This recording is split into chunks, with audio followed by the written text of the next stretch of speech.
జగదాత్రి వెళ్తున్న నిషికాని ఆగు నిషి అనగానే ఏంటి అని వెనక్కి తిరిగి దాత్రిని చూస్తూ అడుగుతూ ఉంటుంది నిషి. నాకిచ్చిన మాట మర్చిపోయావా అని దాత్రి అడగగానే మాట ఏంటది అని నిషి అడుగుతూ ఉండగా నువ్వు ప్రెగ్నెంట్ కాదన్న విషయం అందరి ముందు బయట పెడతానన్నావు కదా అని దాత్రి అంటూ ఉండగా ఇంట్లో విషయాలు తెలిసి ఈ నిజం బయట పెట్టమంటున్నావా?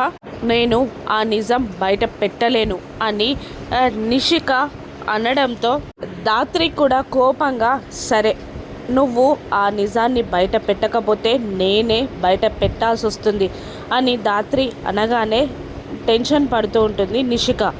ఇంకా దాత్రి వివరంగా చెప్తూ ఉంటుంది. నువ్వు చెప్తే వదిన మామయ్య ఇద్దరు నువ్వు అబద్ధం చెప్పావు అనుకుంటారు, కానీ అదే నేను చెప్తే నీ మోసం బయట పెట్టినట్టు అవుతుంది. అబద్ధం చెప్పినా కూడా వదిన మామయ్య క్షమిస్తారేమో కానీ మోసాన్ని మాత్రం వాళ్ళు ఎప్పటికీ క్షమించలేరు. ఇప్పుడు చెప్పు నిజాన్ని, నువ్వు ప్రెగ్నెంట్ కాదన్న నిజాన్ని నువ్వు బయట పెడతావా, నన్ను బయట పెట్టమంటావా అని నిషికాని బ్లాక్మెయిల్ చేస్తూ ఉంటుంది దాత్రి.